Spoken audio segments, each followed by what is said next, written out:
ગુમાનમાં ગુમાનમાં તારે રહેવું ભાડાના મકાનમાં તારે રહેવું ભાડાના મકાનમાં તારે રહેવું ભાડાના મકાનમાં રહેવું ભાડાના મકાનમાં કહે છે જીવ સાને ભરે છે ગુમાનમાં તારે રહેવું ભાડાના મકાનમાં. આ લૌકિક સંપદા કોઈ સાથે નહીં આવે. કર્માનુભવ ગચ્છતિ જીવ એક. ભગવત ચિંતન ભગવન સ્મરણ એ તમારી સાથે. આ સુદામા જેવા સુદામા જ્યારે દ્વારપાલ બે હતા, એકે મસ્કરી કરી, બીજો એમ વિચારે છે ક્યાં ભૂદેવ કઈ માગે છે. એ ખાલી એટલી ઈચ્છા છે ને કે તમે અંદર જઈને આટલું કહો, ચાલો ને આપણે કહીને બતાવીએ. ત્યારે દ્વારપાલ અંદર ગયા. ભગવાન ભોજન આદિ પરવારીને બેઠા હતા, ઝૂલો ખાઈ રહ્યા હતા. આ તરફ રૂક્ષ્મણીજી પાનના બીડા આરોગાવી રહ્યા હતા અને પેલી તરફ સુરેથી પૂગી ફળ યાની સુપારી વેચી રહ્યા હતા મુખવાસ માટે, અને આ તરફ બીજી બંને વીજળો કરી રહ્યા હતા. ત્યારે દ્વારપાલ આવીને કહે છે અમને ક્ષમા કરો, હે દેવ ક્ષમા કરો. હે ગો બ્રાહ્મણ પ્રતિપાલ, આપના દ્વાર ઉપર આજે એક બ્રાહ્મણ આવ્યા છે, જેને અમે ઘણું કહ્યું કે એટલા દાન લ્યો, આટલી દક્ષિણા લ્યો, આટલા વસ્ત્રદાન લ્યો, કઈ નથી લેતા. એની એક જ ઈચ્છા છે પ્રભુ, એનું સ્વરૂપ પણ અલૌકિક છે. એને જોયા તો પણ એવું લાગે છે કે આ દિન દુખીઓ, આ શું દિન દુખિયા જેવો છે. ભગવાન તો હજી આમ સાંભળ્યું કે આમ છે, ત્યાં તો હજી ભગવાન સચેત થઈ ગયા. ત્યાં પેલાને કહે બોલ બોલ તારું એનું નામ તો બોલ. ત્યાં તો ઓલો બોલવા જાય કે હે નાથ, એનું નામ સુદામો. નામ સુણીને નરહરિ વેદે, નામ સુણીને નરહરિ. ત્યાં તો એવી જલાંગ મારી. આ તરફ જે હિંચકા ઉપર હતા એના ઉપર એવી જલાંગ મારી. બીજું પગરખું પહેરવા પણ ન ઉભા રહ્યા. એક પગરખામાં મોજડી હતી એ પણ ભાગી. આ તરફ અષ્ટપટરાણીઓ પણ વિચારમાં પડી કે નામ સુણીને મોઢા ભાગ્યા શું દા માં. ત્યાં તો ભગવાન એની અટારી ઉપર આમ નીચે ભાગ્યા છે. પેલી તરફ દ્વાર ઉપર પહોંચ્યા છે. સુદામાને જોયો છે. ત્યાં તો ભગવાનનું પિતાંબર એના પગમાં આવે, ગોઠા ખાટવા જાય, પણ ભગવાન સચેત થઈ ત્યાં એવા દોડ્યા જેવા સુદામાને અને દ્વારકાનાથનું જે મિલન થયું, ક્યાં સુદામો ક્યાં દ્વારકાનો નાથ, બંનેનું મિલન એવું થયું કે બ્રહ્મ લટકા કરે બ્રહ્મ સાથે. આજ બ્રહ્મ ભગવાન જેવા ભગવાનને પણ ક્યારે જ્યારે તમે તમારા કર્મ ઉપર નિષ્ઠાથી રહો. સુદામાએ જ્ઞાત કરાવ્યું કે આ દ્વારકાનો નાથ જ્યારે એને આલિંગન લઈને બેઠા હતા અને એનો હાથ પકડીને જઈ રહ્યા હતા, જે દ્વારપાળ એની મસ્કરી કરી હતી, એ દ્વારપાળ પણ મનોમન સુદામાની સામે આંખો દ્વારા કહે છે હે બાપજી, અમારાથી ભૂલ થઈ ગઈ છે. તમે કૃષ્ણ પાસે દ્વારકાનાથ પાસે અમારી ફરિયાદ ન કરતા, કારણ કે અમારી અગર જો તમે ફરિયાદ કરશો તો મારા નાના નાના એવા બાલ છે, નાના એવા છોકરાઓ છે, એનું શું થશે? હે અમે તમને જાણી ના શક્યા, અમે તમારો પહેનાવો જોયો, અમને માફ કરજો. સુદામા પણ મનોમન આંખો દ્વારા જેને પ્રતીતિ કરાવે. પેલી તરફ જે અષ્ટપટરાણીઓ હતી એને તો નામ સાંભળ્યું હતું ત્યારે મનમાં એમ હતું કે કોઈ મોટો રાજા હશે, કોઈ મોટો ઋષિ હશે, કોઈ મોટો ઓલો હશે. આનો પહેનાવો જોયો ત્યાં તો એ પણ વિચાર કરે કે આ કૃષ્ણ જ્યારે સુદામા દ્વારકા આવ્યા ત્યારે કૃષ્ણ કેવડા હતા. એને ત્યાં એના પત્ની, એને ત્યાં દીકરા અક્ષવણી 56 કોટી યાદવો હતા. એ 56 કોટી યાદવો એ સમયે સુદામા દ્વારિકા આવ્યા હતા અને પહેલી વાર બધી પત્નીઓએ, છોકરાઓએ, પૌત્રોએ દાદાને આવા દોડતા જોયા કે આ રીતે અવળી ઉંમરે 100 વર્ષની ઉંમરે એટલા દોડતા આજ જોયા. ત્યાં તો ભગવાન એને લઈ ગોદીમાં ઉઠાવ્યો છે. આ સુદામાને રાજ સિંહાસન ઉપર બેસાડ્યા છે. સુદામાના ચરણારવિંદમાં ભગવાન બેઠા છે. બોલ મિત્ર, મને ખબર નહીં કે આપ પધારવાના છો.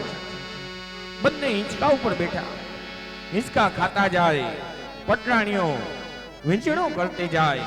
સુદામાને કહે છે, હે સુદામ, મને ખબર નહીં કે આપ પધારવાના છો. જો તમે આવવાના હતા એ મને ખબર રહે તો હું ભોજન ન કર.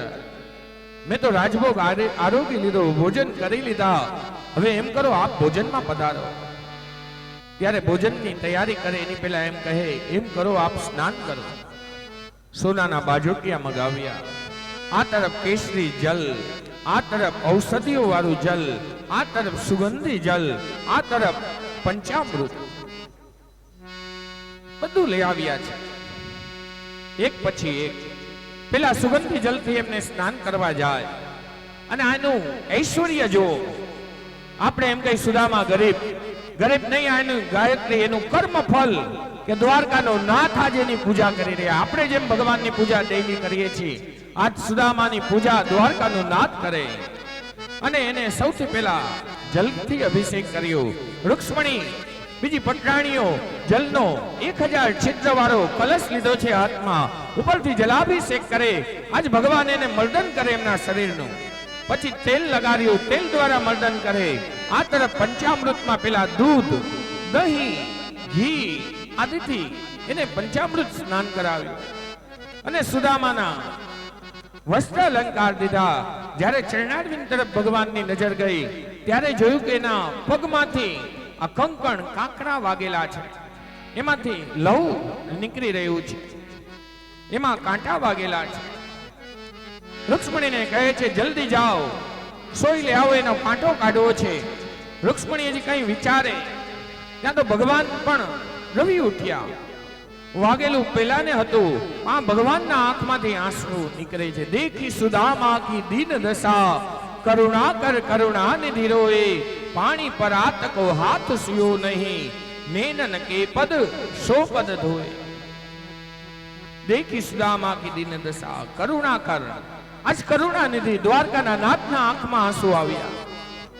આજ એના હાથમાં જે કલશ હતો, જેનાથી જલાભિષેક કરતા હતા, એ તો રહ્યો, પણ ભગવાનના અશ્રુ એવા નીકળ્યા કે સુદામાના પાદ પ્રક્ષાલન થવા લાગ્યા. ઓલી સોય લઈને આવવાની વાર લાગી. ભગવાને એમનો પગ આમ હાથમાં ઉઠાવ્યો છે. સુદામાને જાણે દર્દ થતું હોય એ રીતે એના દર્દ થતું હતું. ભગવાન નીચે જોઈખા, એના હાથથી આમ ખેંચવા જાય, નીકળતું નથી. ત્યારે ભગવાને શું કર્યું, પોતાના હોઠ નજીક લઈ ગયા, દાંત લીધા છે, દાંતથી પેલો કાંટો કાઢ્યો. આ બ્રાહ્મણની વિદ્વત્તા, આ બ્રાહ્મણનું કર્મ, આ બ્રાહ્મણનું ઓલું કે દ્વારકાનો નાથ આજે એના પગને પોતાના મુખારવિંદ આગળ લઈ જાય. અને એને એવી કરુણા થઈ કે આ બ્રાહ્મણ મારા દ્વાર ઉપર એની સેવા કરી, નિત્ય વસ્ત્ર અલંકાર આપ્યા, એનો હાથ પકડ્યો. 56 ભોગ જ્યાં પીરસાડેલા તૈયાર હતા, માં અન્નપૂર્ણાનું ભોજન, કઈ ઘટે નહીં. પણ આની ખુદા એવી હતી, એને કઈ માંગ્યું નહીં, આટલું હતું. એક કોરિયો લીએ, ત્યાં એને પોતાની પત્નીનું ફાટેલી સાડી બતાવી. બીજો કોરિયો લીધો, બીજો દીકરો બતાય, ત્રીજા કોરિયે ત્રીજો બતાય. પણ ભગવાન પાસે કઈ માંગતો નથી. અને ભગવાનને હતું કે આ કઈ માગે તો હું એને આપું. સંન્યાસી દીધો નહીં સંગાઠે, સ્ત્રી નહીં જોતા વેત, કઈ માંગતો નથી. ભોજન પૂર્ણ થયું, પાછા આવ્યા છે ઝૂલા ઉપર. એને બીડા આરોગ આવ્યા, નૂતન મુખવાસો આપ્યા. પછી બંને ભાઈબંધ બાજુમાં બેસીને વાતો કરે. સુદામાનો હાથ ભગવાને હાથમાં લીધો. હે સુદામ, કેમ છે તારું જીવન, કઈ રીતે ચાલે, તું કઈ રીતે આ બધું વ્યવસાય શું કરો છો, કેમ જગે વિચરે? હે કવિએ પણ ગાયું, વ્યવસાયમાં શું કરો, કેમ જગે વિચરો, તમારો પરિવાર કેમ પોસાય? હે જગ સુદામ, તારું ઘર સંસાર કઈ રીતે ચાલે? તે લગ્ન કર્યા કે નહીં? ત્યારે પેલો કહે છે, સ્વામી, કવિએ પણ ગાયું. તારી ભગવાને જ્યારે પૂછ્યું ત્યારે કવિ જવાબ આપે, સ્વામી તી સંધ્યા કરું, હરિહરનું ધ્યાન ધરું, ત્યાં તો સમય મારો પૂરો થઈ જાય, હું શું કરું? ભગવાને પાછું કહ્યું, શું ધંધો? ત્યારે કહે છે, હે પ્રભુ, હું તો હરિહરનું ચિંતન કરું, બાકી કઈ નહીં. આમે લગ્ન કર્યા, મારે ત્યાં દીકરાઓ છે, પણ સુદામા તો પણ નથી માંગતો. ભગવાન એટલું એટલું એને પ્રલોભન આપે. ત્યારે પાછો કહે, જો હાથ મેં મારા ફેલાવો. કવિએ પણ કહ્યું, જો હાથ બે મારા ફેલાવો તો તારી ખુદાઈ દૂર નથી. જો હું મારા બે હાથ ફેલાવું, હે હરી, તારી ખુદાઈ છે કે તું દેવા માટે બંધાયેલો છે, પણ હું માગું અને તું આપ, એ મને મંજૂર નથી. હે પ્રભુ, હું માગું અને તું આપ, એ મને મંજૂર નથી. સુદામા અને કૃષ્ણ બંનેની ચર્ચા ચાલુ હતી. ત્યારે સુદામા પૂછે છે, હે નાથ, તમે લગ્ન કર્યા? ત્યારે ઓલો કહે, ભાઈ, આ તું આજુબાજુમાં જોશી, બીજું કોઈ નથી, કામવાળા નથી, આ મારી ઘરવાળી છે. સુદામા વિચારે, એકમાં પણ આટલી તકલીફ પડી ગઈ, છોકરાઓનું ખાવાનું તકલીફ, અને આ તો જુઓ આટલી એ કે એમ કરું, હામ રાખ, હજી હું તને સાચી વાત કહેતાની વાર છે. હાથ પકડ્યો, ભાઈ, આ તો 8 જ છે, 16,100 હજી આવે છે બાજુ. સુદામા તો એક પલ માટે ધબકારો ચૂકી ગયો. એકમાં આટલી પ્રયોજન છે, ભાઈ તો આટલી કેમ સાચવી લેશ? બંનેની મિત્રતા એવી હતી. પેલી તરફ લાવ ભેટ, બંને વાતો કરતા કરતા કહે છે. સુદામાએ પણ એવો પુણ્યશાળી આત્મા હતો, નમસ્કાર કર્યા.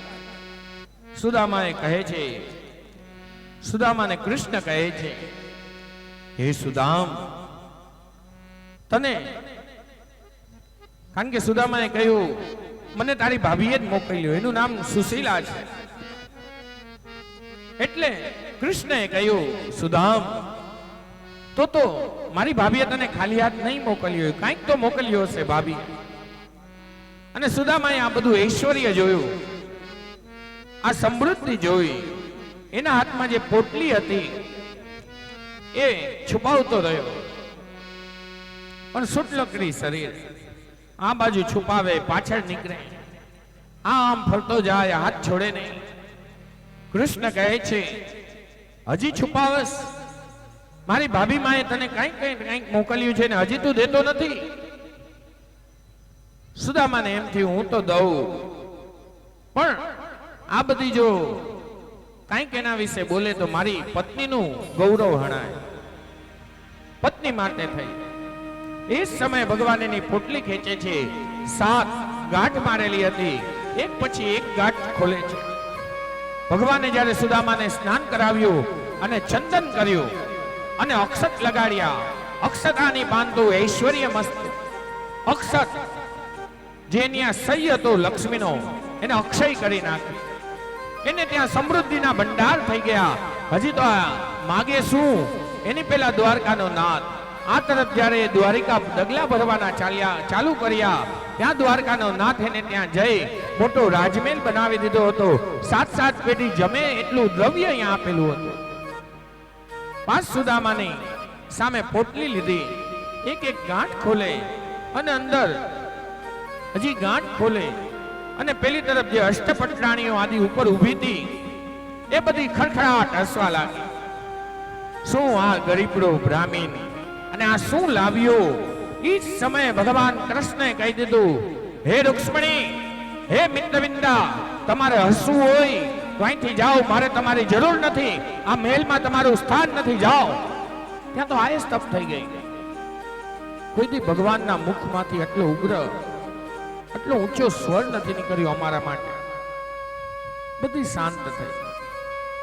હવે ભગવાન એની એક એક પોટલી ખોલતા જાય અને એના સપ્ત જન્મનું જે કાંઈ ઓલો હતો એ બધું દૂર કર્યું. કૃષ્ણ રડે, હે સુદામા. અને આ તરફ અષ્ટભટ્ટાણીઓ પણ વિચારમાં પડી. અમારું આ કૃત જોઈને, અમારું આ કાર્ય જોઈને ભગવાન રોયા. ત્યારે સુદામાને કહે, સુદામ, તને શું કહું? આજે મને મારી જશોદા માં યાદ આવી ગઈ. મેં મારી જશોદા માં પોસી પૂનમડી હોય, આ જ્યારે પૂનમનો દિવસ હોય, રાત્રિનો સમય થયો હોય, દૂધ અને પૌવા ચંદ્રમાના પ્રકાશમાં રાખતી અને સવારે મને ભોજન કરાવતી. આજ મારી માં, આ પણ ભાભી, એ પણ માં. આજ મને મારું ગોકુલ્યું યાદ આવ્યું. આજ મને મારી નંદરાણી યાદ આવી. બધી શાંત થઈ. પૌવા એક પછી એક ખાધા. કૃષ્ણએ કરુણા કરી, ભાગ્યની રેખા પડી. ત્યાં તો અક્ષય લક્ષ્મી ચિત્રાણી. પ્રભુએ પૌવા હર્યા, ભક્તોનો તો ભૂત હર્યા. તેથી જીવરાજ કહે છે. સુદામાએ વિચાર્યું, મારા દુઃખથી મારા ભગવાન દુખી ન થવા જોઈએ. ભગવાને વિચાર્યું કે મારો મિત્ર, મારો સખા, અયાચક વ્રત વાળો આ બ્રાહ્મણ દુખી ન થવો જોઈએ. એવી પવિત્રતા બ્રાહ્મણની. એક દિવસ ગયો, બે દિવસ ગયા, ત્રીજો દિવસ થયો. સુદામાને થયું કે લાવ, હવે હું કૃષ્ણને કહું કે હું જાઉં. જેવું સુદામાને ભગવાનને વિનંતી કરી કે પ્રભુ, હવે આપ મને રજા આપો તો હું મારા સ્વદેશ, મારા ઘરે પધારું. કારણ કે મારે હવે ઘરે જવું છે. આ તરફ સુદામા વિદાય લેવા જાય ત્યાં તો કૃષ્ણ પણ એને ભેટી પડ્યા. બીજા જ ભલે કૃષ્ણ, જેનું પેલું જૂનું વસ્ત્ર હતું જીર્ણ, એ લઈને આવ્યા. સુદામા પણ માંગતો નથી કે આ પૈરાજી તો રહેવા દે. એ પણ એટલો કર્મનિષ્ઠ હતો, એનું એ ધોતિયું પહેર્યું. સુદામા ઘણી કથાઓમાં એમ કે સુદામા એમ કહે છે કે આ કેવો લોભી, પાછું લઈ લીધું. આ કૃષ્ણને ખબર હતી આની ખુદદારી એવી છે, આ એના મોઢે માગશે નહીં અને મારે એને દેવું છે. અને અહીંથી આ પોરબંદર આવ્યા ત્યારે તો પલમાં આવી ગયા હતા ગરુડના હિસાબે. હવે એને ચાલીને જવું છે. જે રસ્તા ઉપર અર્જુન જેવો અર્જુન લૂંટાઈ ગયો, અર્જુન વહી ધનુષ વહી બાણ, ઈ ધનુષ અને ઈ બાણ હતો. અને જો અર્જુનને પણ આ કાબાઓએ લૂંટી લીધો તો આ મારો બ્રાહ્મણ ચાલીને જતો હશે ને કોઈ એને મારશે તો એને ખબર પણ નહીં પડે અને કોઈને ધ્યાન પણ નહીં આવે કે અહીંયા સુદામા હરાણ. એટલે આજ ભગવાનને ચિંતા થઈ અને એને ચાલીને મૂકવા ગયા. શું કામ? કારણ કે આવો પવિત્ર બ્રાહ્મણ જે વ્રજમાં ભગવાન ચાલીને બધે ફર્યા, પવિત્ર કર્યું, એ જ રીતે એને કીધું કે આ મારી દ્વારકા નગરી પણ પવિત્ર થાય. વાં તો ગાયો હતી એટલે પવિત્ર થયું. આવો પવિત્ર બ્રાહ્મણ, આવો ઉલ્લો માણસ, આવો ગુરુદેવ મારી આ ભૂમિકા ઉપર ફરશે ને, આ ધરા પવિત્ર થાય. એટલે ભગવાન એને પાદર સુધી ચાલીને મૂકવા ગયા. અને સુદામ આવ્યા ત્યારે તો પલમાં આવ્યા હતા. જાતા એને દિવસો લાગ્યા. પહોંચ્યા પોતાની નગરીમાં. જે સ્થાન ઉપર એની કુટીર હતી ત્યાં પહોંચ્યા. ત્યાં જોયું તો મોટો રાજમહેલ હતો. મનોમન વિચારે છે કોઈ શેઠિયાએ આવીને કોઈ અહીંયા મોટું રાજમહેલ ખડો કરી લીધો. મારા ઘરના, મારા છોકરાઓ, મારા છૈયા ક્યાં ગયા? વિચાર કરે. ત્યાં તો અંદરથી એમની પત્ની સુશીલા આવી. એને જેવી ખબર પડી કે સુદામા નિકટ આવી પહોંચ્યા છે, એ ભાગતી ભાગતી આવી. હાથમાં પૂજા થાળી છે, બાજુમાં દાસીઓ છે. આવો આવો પ્રાણનાથ, આવો પ્રભુ, આવો હરિ, આવો મારા સ્વાગતમ. સ્વાગત કર્યું. આ પણ વિચારા કોઈ શેઠાણી આવીને મારી પૂજા કરે. પછી જોયું ઓહો આ તો સુશીલા, એ ચંદન કરે, આવો અંદર.